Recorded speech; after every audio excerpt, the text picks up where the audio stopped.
Assalamualaikum warahmatullahi wabarakatuh. Kembali lagi saya akan menceritakan sebuah kisah yang berjudul Desa Tawang Mati. Fajar di Sumatera. Bus yang membawaku berhenti di sebuah perempatan jalan di kota kecil sudut Sumatera. Perempatan tersebut ramai dengan kendaraan yang lalu lalang. Rumah-rumah gedongan berjejer di kanan kiri jalan.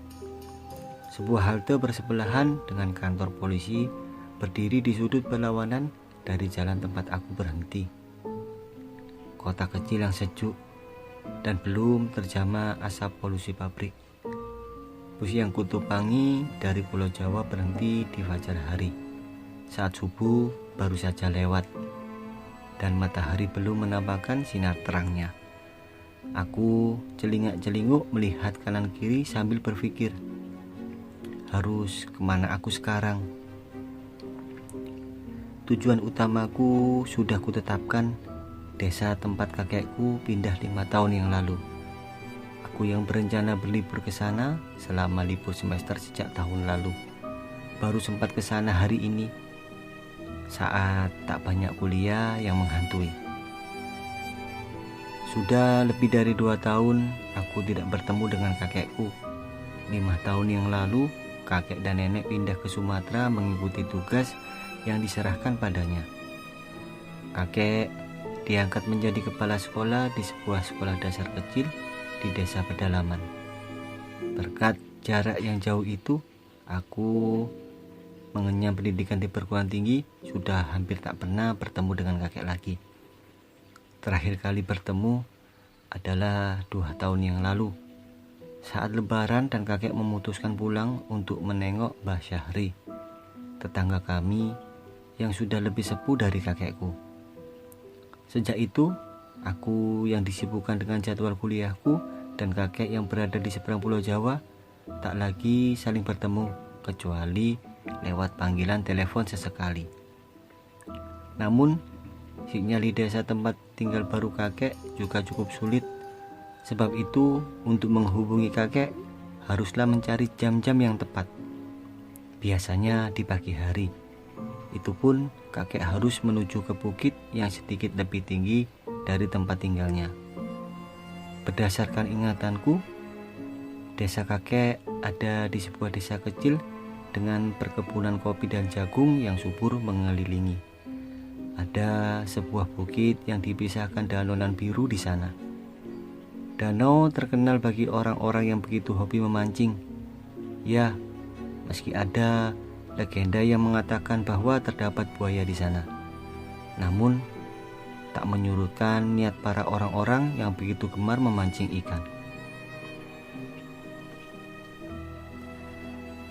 Aku ke sana saat kelas 3 SMP, mengantarkan kepindahan kakek dan nenekku. Saat itu tak banyak yang kuingat.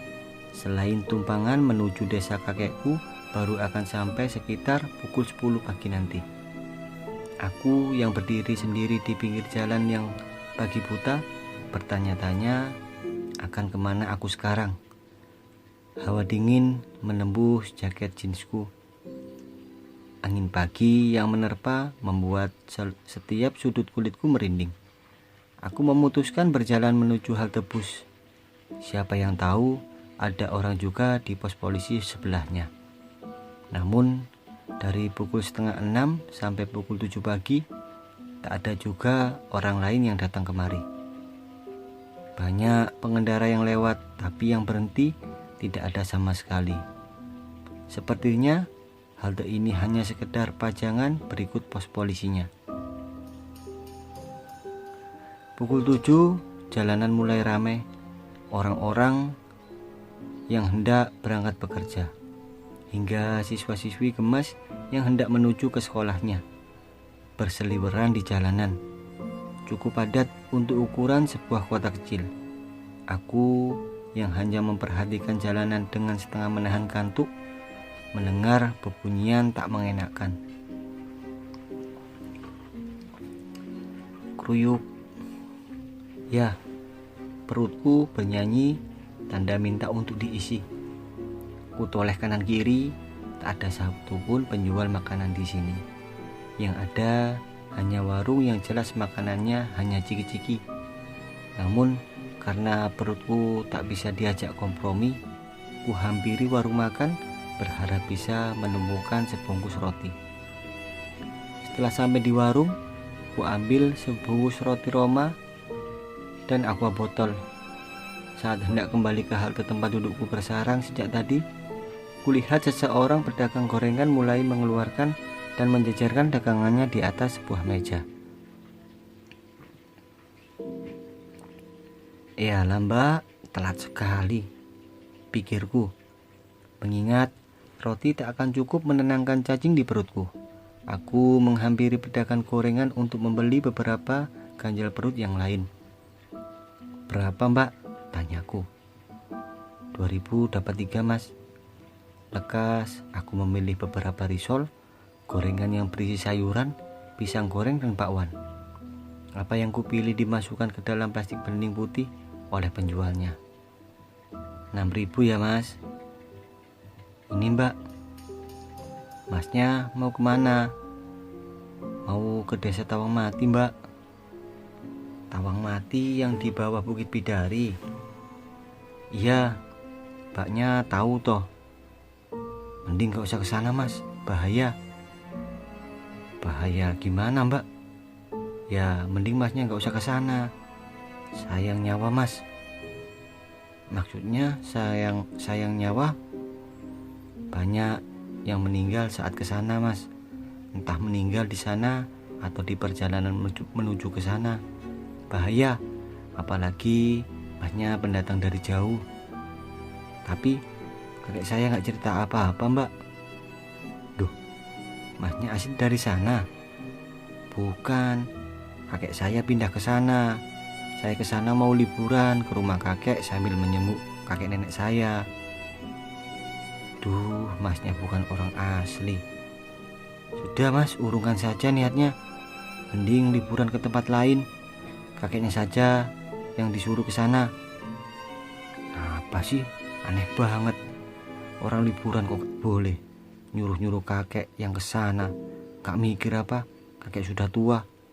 Batinku yang tak kuungkapkan secara langsung. Yang jelas saat ini aku tidak suka pedagang itu. "Makasih deh mbak. Saya mau tetap ke sana. Apalagi sudah dipesankan bus sama kakek saya. Terima kasih gorengannya mbak." Tak mau berlama-lama mendengarkan omong kosong dari pedagang gorengan itu, ku tinggalkan dia setelah mengucapkan terima kasih. Aku kembali menyeberang menuju halte bus yang sejak pagi ku diami. Kendaraan besar dan kecil masih sibuk lalu lalang. Namun pos polisi ini dibangun seolah hanya jadi pajangan jalan. Tidak ada satupun polisi yang mengamankan jalanan padat pagi ini. Bahkan lampu lalu lintas yang dipasang pun tak begitu berfungsi. Masih ada beberapa pengendara yang nekat menerobosnya meski belum waktunya lampu hijau menyala. Dasar Wakandaland, gumamku. Jika ini di kota, tentu saja para pelanggar lalu lintas sudah akan mengantongi surat tilang. Padahal ini termasuk kota. Tapi polisinya sepertinya benar-benar sibuk bergadang semalaman, sehingga bangun kesiangan. Aku mengunyah risol pertamaku sebelum sadar. Walah, tadi uangku 10.000, gak dikasih kembalian. Ada keinginan menyeberang untuk meminta kembalian. Tapi ingat ucapan menyebalkan si pedagang, niatku aku urungkan. Malas mendengar ceramah yang memintaku pulang. Apalagi aku sudah setengah jalan. Tak terasa gorengan sudah habis ku telan. Perutku tak menangis lagi. Sekarang tampaknya apa yang sebelumnya bersuara tengah tidur nyenyak karena kekenyangan. 9 gorengan dan 1 botol aqua menemaniku sampai pukul 9 pagi. Rasa kenyang teratasi.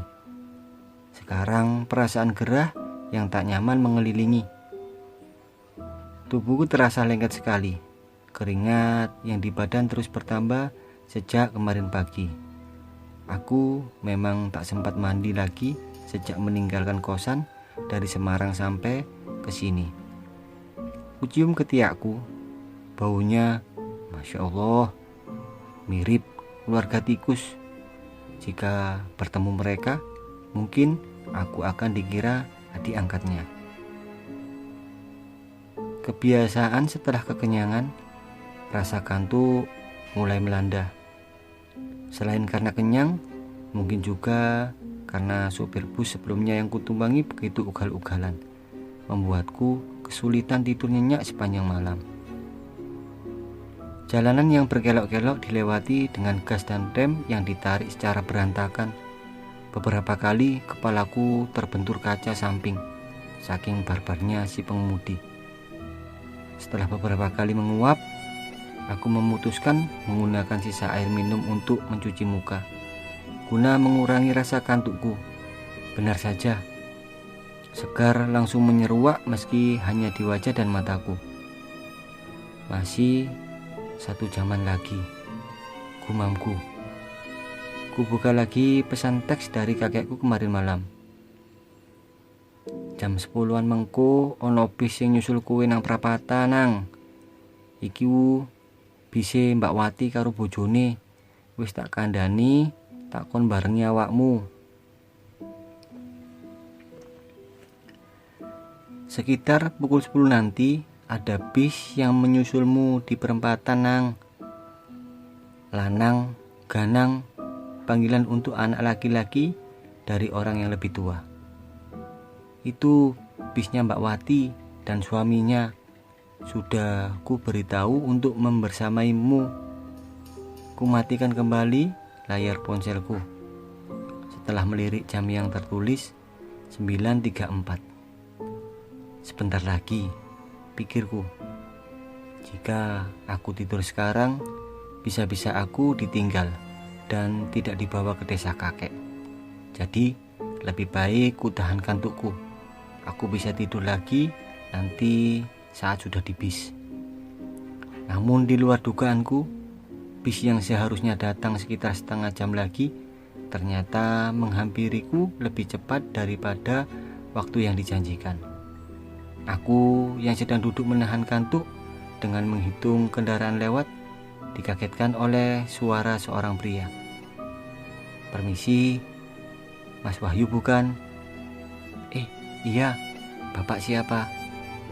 Saya Pak Ahmad, suaminya Wati, yang dipasrai kakeknya buat jemput di sini.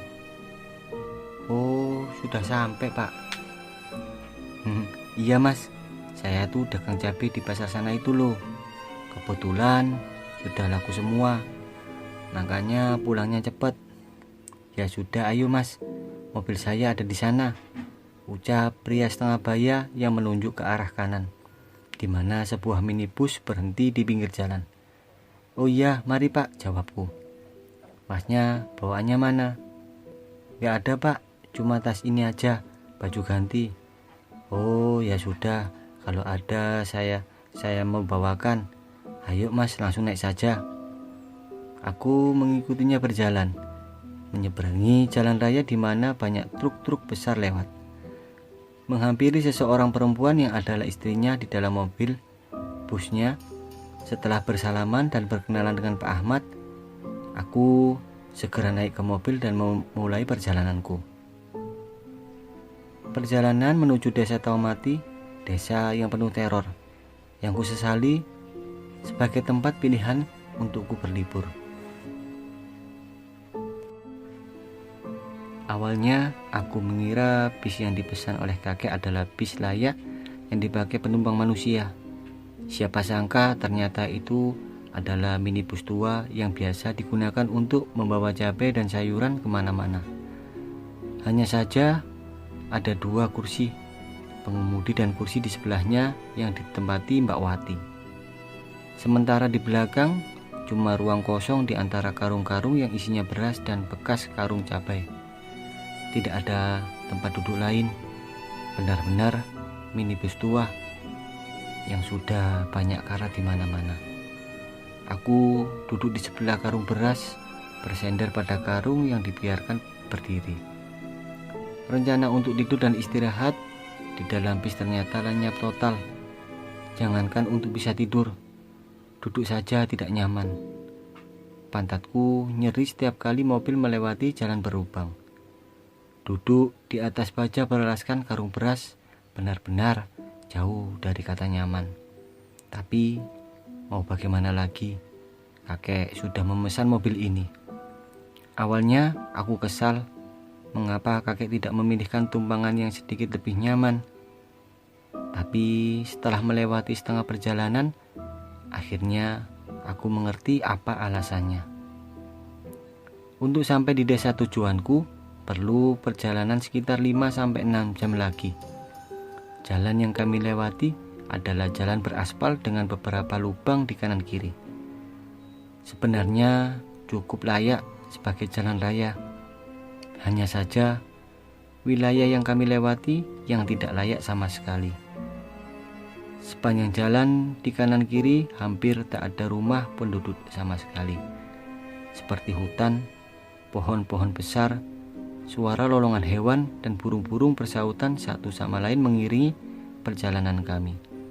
Apalagi kondisi langit yang mulai mendung, menambah seramnya perjalanan. Awan hitam di langit tampak serasi dengan pohon-pohon di kanan kiri jalan yang menutup jalan dari cahaya matahari. Mungkin sebentar lagi hujan, pikirku.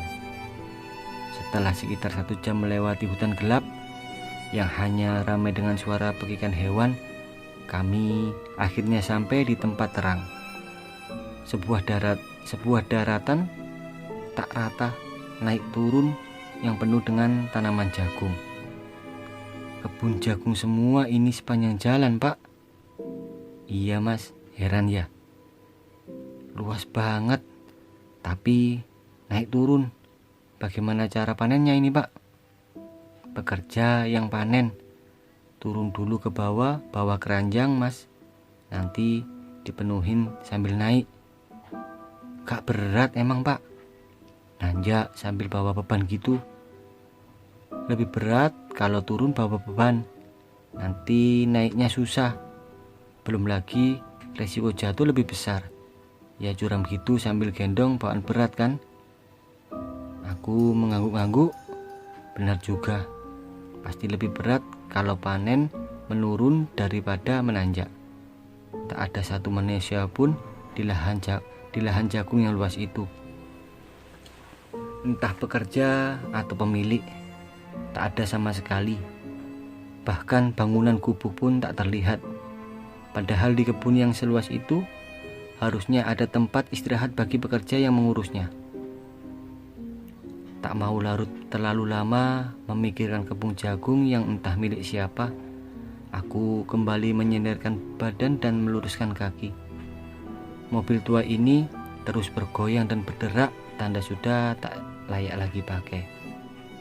Kembali kami memasuki wilayah yang tampak seperti hutan. Bedanya sekarang tak hanya hutan dengan kanan kiri pohon gelap. Sebelah kanan merupakan hutan, lengkap dengan pohon besarnya dan suara lolongan hewan bersaut-sautan. Sementara sebelah kiri adalah jurang dalam yang juga terisi banyak pepohonan dari dasarnya.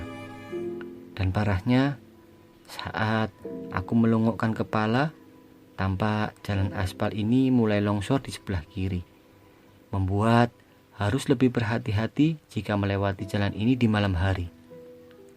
Salah-salah bisa saja tersungkur ke jurang tanpa pernah ditemukan. Mungkin ini alasan ibu penjual gorengan melarangku datang ke desa Tawang Mati. Medan yang ditempuh berbahaya. Pak, ini jalannya gak dibenerin apa? Pada longsor gini gak takut, Pak? Siapa mas yang mau benerin jurang begitu? Ya pemerintahnya sih ada, tapi gak pernah bahas soal jalan raya. Lagian jarang yang mau lewat sini mas. Loh, ada jalan alternatif lain, Pak? Ada, tapi bisa 1 hari baru sampai kota karena muter ngelewatin beberapa kabupaten dulu. Lah kalau saya jualan cabai ditinggal muter-muter dulu, ya keburu busuk mas cabenya. Aku mengangguk-angguk mengerti. Meski begitu, ini juga kan termasuk jalan raya antar kota. Masa iya tidak ada usaha perbaikan sama sekali? Ternyata benar, slogan pembangunan yang merata hanya berlaku di kota-kota besar saja. Sementara di daerah desa pedalaman, ya tetap saja sama. Masih untung jalan ini beraspal, bukan jalan tanah yang berlumpur.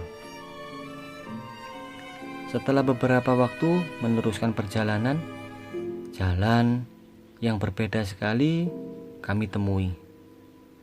Sekarang sebelah kiri jalan masih sama jurang, tapi sebelah kanannya berbeda. Kini sebelah kanan jalan nampak seperti tebing tinggi, yang di bagian atas juga ditumbuhi pepohonan. Seandainya pohon di atas tebing sana tumbang, sudah pasti jalan ini akan terhalang. Belum lagi jika rubuh saat ada kendaraan yang melaju. Betapa bahayanya itu. Aku mengingat salah satu jalan mengerikan yang pernah kulihat salah satu acara televisi. Tapi tentu jalan yang kulewati jauh lebih berbahaya. Bagaimana tidak, di atas tebing penuh pepohonan besar dan tua yang bisa tumbang kapan saja. Sementara di sebelah kiri adalah jurang terjal yang menyeramkan, tanpa adanya pembatas jalan, dan aspal yang sedikit demi sedikit terkikis longsor berkat air hujan. Ya, jalan yang kami lewati merupakan jalan perbukitan. Sejak pertama kali memasuki kawasan sepi, jalan sudah naik turun tidak karuan. Lebih parahnya lagi, tidak ada orang atau kendaraan lain yang sedang melewati jalan ini selain kami. Benar-benar hanya ada satu bis mini tua yang melaju di jalan yang sama tuanya ini. Melelahkan untuk terus melihat keluar. Sementara pemandangan yang tergambar selalu saja sama. Sepi, hanya ada pohon dan suara-suara hewan liar. Terkadang aku kepikiran, bagaimana jika tiba-tiba saja ada harimau Sumatera yang keluar dari hutan ini?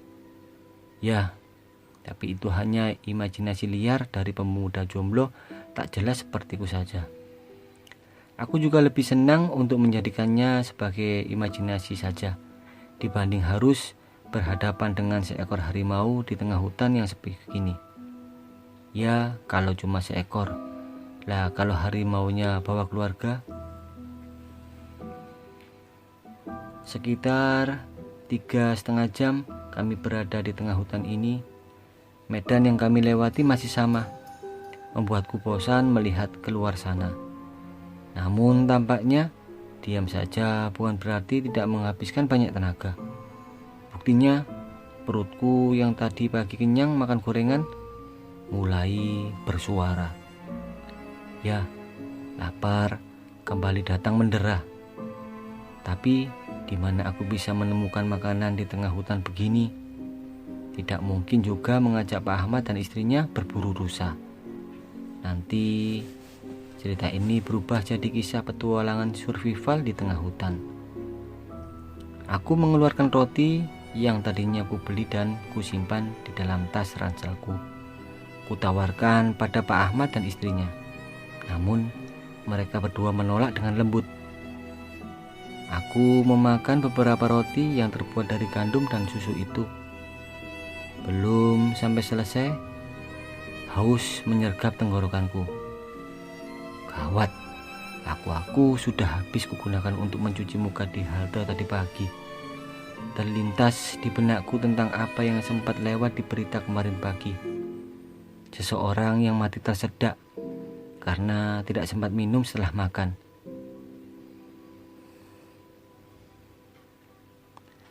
Aku membayangkan semua pengalaman hidup yang pernah ku lewati, masa-masa menyenangkan maupun hal-hal menyedihkan dan memalukan yang pernah kulakukan dulu. Beberapa hal yang kusesali dan beberapa waktu yang sayangnya tak bisa kuulangi. Mataku sudah mulai melotot, tanda ada sesuatu yang menyangkut di tenggorokanku.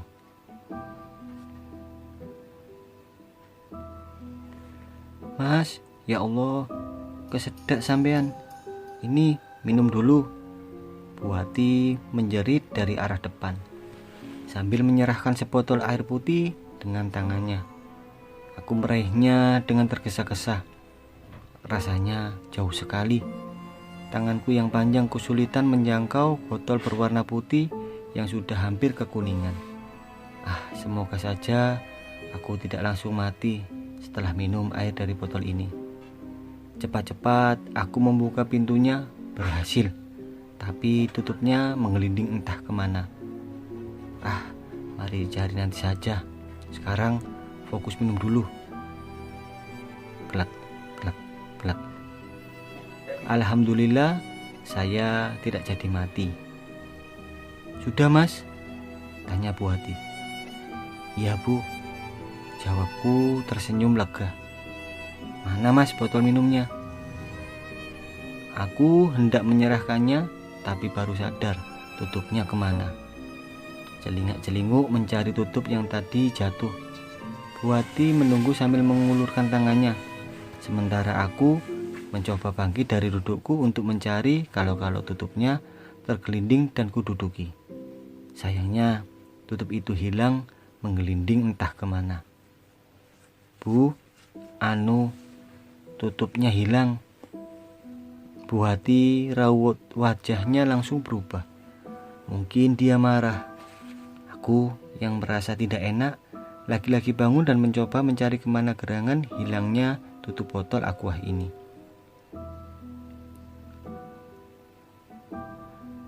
Namun saat aku sedang sibuk mencari, Bu Wati bersuara lagi. Nih mas, ada tutup serep. Aquanya sudah pecah, tinggal tutupnya. Mana sini, biar saya tutup botol airnya daripada tumpah. Aku menyerahkannya, Bu Wati menerimanya. Hatiku dongkol. Ya, kalau masih ada tutup lainnya, kenapa harus membiarkan aku kelimpungan mencari tutup di sudut-sudut mobil tua ini? Apalagi di tengah serakan karung berbau cabai sengak ini. Dasar emak-emak. Kami melanjutkan perjalanan untuk pertama kalinya setelah sekitar 4 jam mendaki gunung melewati lembah ini. Akhirnya aku bisa melihat rumah penduduk. Ada beberapa rumah berjajar di pinggir jalan, berhadap-hadapan. Ada yang dindingnya dari kayu dan bambu, ada yang dari papan, dan ada juga yang dari batu bata merah. Bervariasi, sekitar 10 rumah dengan jarak 2-5 meter tiap rumahnya. Mungkin sudah hampir sampai, begitu pikirku. Tapi aku salah. Setelah melewati sekitar 20 rumah yang berhadapan-hadapan, kami memasuki daerah gelap seperti sebelumnya. Ya, kanan kirinya hutan lagi. Tak terbayang jika malam tiba akan segelap apa tempat ini. Siang saja segelap ini, apalagi malam. Wah.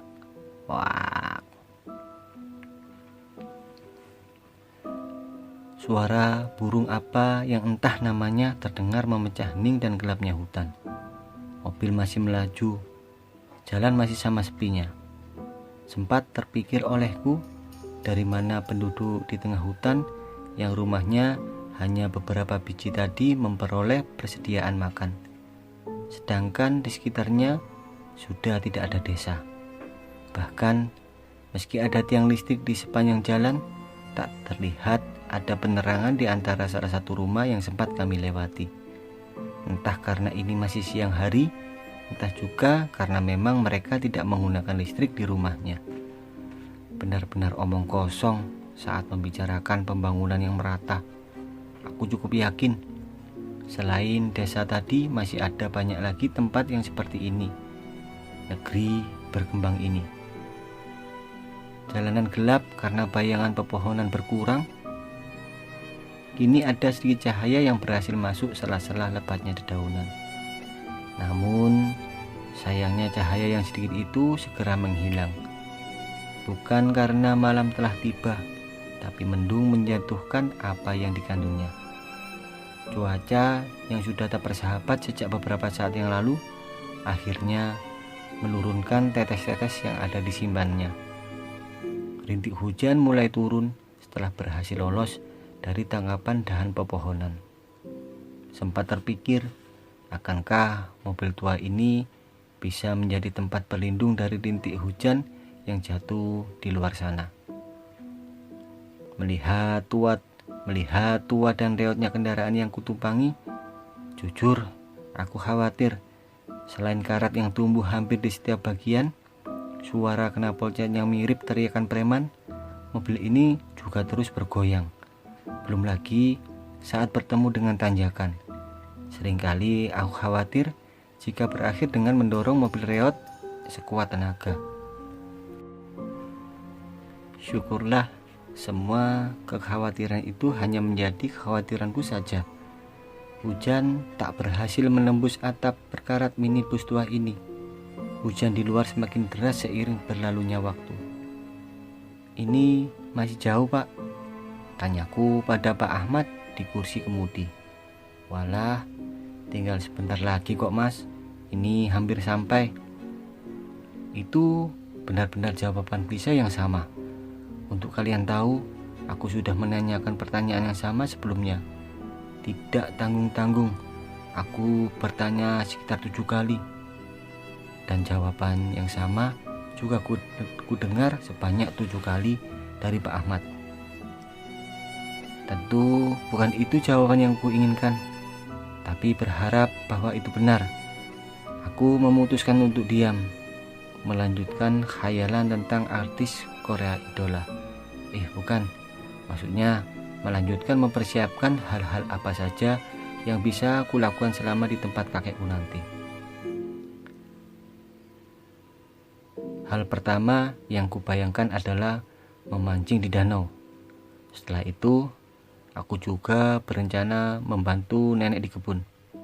Nenek bercerita menanami halaman belakang rumahnya dengan berbagai macam tanaman, mulai dari tomat, timun, terong, cabai, dan macam-macam jenis sayur lainnya. Sedang asyik menghayal, aku melihat sebuah warung makan di pinggir jalan. Di bawah sebuah pohon besar yang rindang. Bangunannya dari papan dengan 2 buah kursi panjang dan 1 meja di bagian depan. Tampak ada macam-macam gorengan yang ditutupi di atas meja. Sepertinya itu warung kopi. Pak, ada warung kopi, mampir dulu yuk. Saya agak lapar, dari pagi belum makan. Ucapku meminta Pak Ahmad berhenti sejenak. Mobil ini melaju pelan sekali sejak beberapa saat yang lalu. Padahal jalanan sedang datar, bukan tanjakan maupun turunan. Entah Pak Ahmad sengaja atau mobilnya sudah kelelahan. Tapi berkat itu, warung di pinggir jalan itu masih kelihatan. Namun Pak Ahmad tetap diam. Jangankan mengabulkan permintaanku, merespon dengan suara kecil pun tidak. Bu Hati juga sama, diam tak bersuara. Aku sedikit kesal pada diamnya. Pasangan suami istri itu bagaimana tidak, aku sudah lapar sekali. Sejak pagi, aku belum sama sekali bertemu dengan nasi. Layaknya orang Indonesia, bukan makan namanya kalau tidak ada nasinya. Gorengan tadi pagi adalah camilan, bukan sarapan. Begitu pula dengan roti yang membuatku tersedak, hampir mati dan mengakhiri cerita ini. Pak, tadi di sana ada warung loh. Saya minta berhenti mau sarapan. Kuulangi permintaanku sebelumnya, berpikir bahwa mungkin saja mereka tadi tidak mendengarnya. Namun sama dengan sebelumnya, mereka diam, tidak merespon, tidak menjawab, tidak memperdulikanku sama sekali. Kekesalanku memuncak, mungkin efek lapar juga. Aku menarik nafas dalam-dalam, mempersiapkan tarikan suara yang lebih keras daripada sebelumnya. Namun, belum sempat suaraku keluar, Pak Ahmad lebih dulu membuka mulutnya. "Mas, di tengah hutan begini jualan makanan buat siapa? Makhluk apa yang bakal beli di hutan begini?" "Apa? Lagian aku loh Pak, ndak lihat ada warung sama sekali." Sekarang Bu Hati menimpali. "Tunggu, aku melihat warung di tengah hutan. Memang dari situ sudah aneh. Tapi dua orang lain selain aku tidak melihatnya. Ini bukan aneh lagi, tapi menakutkan. Apakah aku salah lihat karena terlalu lapar?" Masih di tengah hening penuh keheranan, suara hujan yang gemerusuk menambah seram suasana. Aku mencoba menanyakan kembali pada pasangan suami istri di depanku. "Pak, Bapak, beneran gak lihat? Warung yang ada di bawah pohon besar pasti konongan tadi Pak. Ada gorengan yang dipajang loh Pak." "Mas, ngapain saya bohong sama masnya? Gak ada untungnya bagi saya. Jangankan warung Mas, lah wong di belakang pohon besar itu loh banyak kuburan. Siapa yang mau bangun warung di depan wilayah pemakaman?" "Astagfirullah, Bapak serius?" "Mas, diam dulu. Kita sampai di desa mati. Jangan lupa salam, terus diam." Bu Wati memberi perintah yang lagi-lagi tak ku mengerti. "Salam? Salam apa Bu? Selamat siang." "Assalamualaikum," ucap Bu Wati dan Pak Ahmad serempak. Aku yang baru mengerti maksud salamnya menyusul mereka berdua. "Assalamualaikum," ucapku tak mengerti. Tidak ada siapapun di tempat ini. Lalu kepada siapa salam kami tujukan?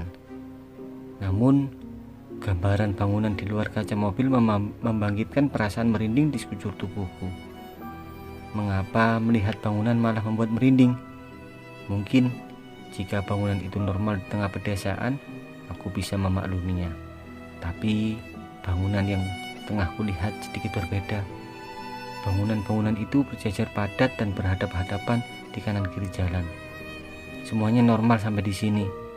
Namun penampilan bangunan itu benar-benar membuat semua orang hanya bisa bergidik ngeri. Rumah-rumah itu seolah sudah lama ditinggalkan para pemiliknya. Atapnya banyak yang sudah bolong, mungkin rubuh. Temboknya berlumut, bahkan ditumbuhi pepohonan juga. Ada beberapa yang pintunya terbuka, mengeluarkan aura teror selam dari dalam. Bagi siapapun yang melihatnya, beberapa lagi ada yang sudah tidak ada jendelanya. Entah sengaja dilepas atau kacanya sudah pecah. Tidak ada penerangan satupun di antara rumah-rumah itu, menegaskan bahwa desa itu sudah lama ditinggalkan. Mungkin sudah sekitar 10 tahun atau bisa lebih.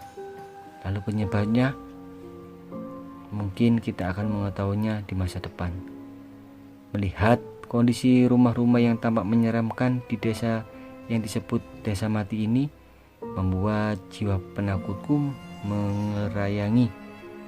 Daripada semakin ketakutan, aku memutuskan duduk kembali, memilih melanjutkan bercerita tentang suka duka selama hidup di kota dengan karung beras yang kusanderi. Karung beras itu dengan hikmat mendengarkan ceritaku. Tidak ada suara jawaban, tapi didengarkan saat kita berbagi beban sudah menjadi hal yang menyenangkan. Akhirnya, setelah sekitar 10 menit, desa mati berhasil kami lewati. Hamparan bangunan-bangunan seram yang kami lihat sepanjang jalan sudah menghilang. Pak Ahmad membuka suaranya. "Mas, tadi sampean bener lihat warung sebelum sampai di desa mati?" "Iya, beneran Pak. Kalau nggak lihat warung beneran, Ngapain juga saya ngajak berhenti? Saya ini loh ngajak berhenti karena kebetulan lapar. Jawabku kesal karena seolah diragukan. Anu mas, soalnya saya dan istri saya sama-sama nggak lihat warung. Tapi dulu saya memang pernah lihat warung di situ dengan dua kondisi. Dua kondisi bagaimana maksudnya pak? Pertama, dulu sekali saya pernah lihat warung di situ yang jualan janda sama satu anaknya perempuan, usia 8 tahun. Tapi itu sebelum mereka mati dan dikuburkan di belakang pohon besar itu. Matinya karena apa? Saya nggak tahu pasti, tapi setelah itu saya masih pernah lihat warung di situ lagi. Padahal setelah kematiannya warungnya sudah dibubari, dirusak dan dibongkar sama warga desa mati. Tapi saya benar lihat warung itu berdiri kembali. Kok bisa? Itu adalah pertanyaan yang saat ini muncul di kepalaku. Sampean pasti gak percaya dan bertanya-tanya kok bisa. Tapi ya, kenyataannya bisa. Saya juga lihat ada tamu yang berhenti di sana, sedang ngopi. Kebetulan itu adalah orang yang saya kenal juga. Dia menantu tetangga saya, orang baru di desa Tawang. Pak Ahmad tampak berhenti sejenak sebelum kembali melanjutkan. Saya gak berhenti karena sudah sore. Ditambah saya ke pasar sendiri. Istri tidak ikut karena sedang hamil anak kedua. Tapi sampai keesokan harinya ada orang yang saya lihat mampir di warung kopi itu. Belum juga kembali, istrinya yang hamil muda dan mertuanya meminta tolong sama warga biar dibantuin mencari. Akhirnya saya kasih tahu apa yang saya lihat sehari sebelumnya. Setelah pencarian ekstra, laki-laki itu berhasil ditemukan di tengah-tengah kuburan, tepat di belakang pohon besar itu, dalam kondisi yang memprihatinkan. Memprihatinkan bagaimana pak? Ya memprihatinkan. Pandangannya kosong, mulutnya terus terbuka, tidak mau bicara, bahkan tidak mengenali istrinya. Benar-benar kayak raga kosong tanpa jiwa. Sudah diobatkan ke macam-macam paranormal, bahkan dibawa ke pondok pesantren di Lampung sana. Tapi nihil hasilnya. Jangankan sembuh, sekali bicara cuma teriak-teriak, ngamuk, bahkan sempat mencoba bunuh diri. Terus sekarang bagaimana pak? Masih begitu? Sudah meninggal mas. Ya mau bagaimana? Cara makan saja dia gak ngerti, harus disuapi. Innalillahi. Jadi meninggalnya kurus kering pak? Iya mas, matinya kurus kering. Dan matinya gantung diri, pakai selimut di kamar di pondok pesantren sana. Seketika aku terdiam, tidak tahu harus memberi reaksi yang bagaimana. Dalam hati aku berharap ucapan Pak Ahmad hanyalah seloroh untuk menakutiku semata. Tapi semuanya berubah saat Bu Wati ikut bergabung berbicara. Kasihan itu si Anis, mana anaknya masih kecil. Katanya lagi si anaknya Anis suka lihat bapaknya. Sudah dikasih pengertian kalau bapaknya sudah meninggal, tapi ya bocah sekecil itu belum mengerti. Bisa jadi juga memang bapaknya yang menemui Bu. Iya sih pak. Maaf pak, terus kalau desa yang ditinggalkan tadi itu gimana? Kenapa ditinggalkan? Pak Ahmad dan istrinya yang semula bercakap ramah seketika itu berhenti. Entah karena bingung harus memberiku jawaban apa, atau karena aku yang salah mengajukan pertanyaan. Namun sepertinya pilihan kedua lebih masuk akal. Mas, sampean kan pendatang, alangkah baiknya untuk tidak bahas atau tanya-tanya soal desa itu. Nikmati saja waktu liburan sampai di desa Tawang. Gak usah mikir desa tadi, ngerti? Ini peringatan kan? Dibanding nasihat, ini lebih seperti peringatan. Seolah desa mati tadi merupakan tempat wingit yang jangankan dicari tahu, dibicarakan sudah merupakan pamali. Namun benar kata Pak Ahmad, aku hanya seorang pendatang. Niatku kemari selain menjenguk kakek adalah untuk liburan. Daripada mencari tahu hal semacam itu, lebih baik bagiku untuk menikmati masa-masa liburanku. Sayangnya, liburan ini benar-benar bukan liburan yang bisa kunikmati seperti harapanku. Bahkan seharusnya aku tidak menjadikan tempat ini sebagai tujuan liburan.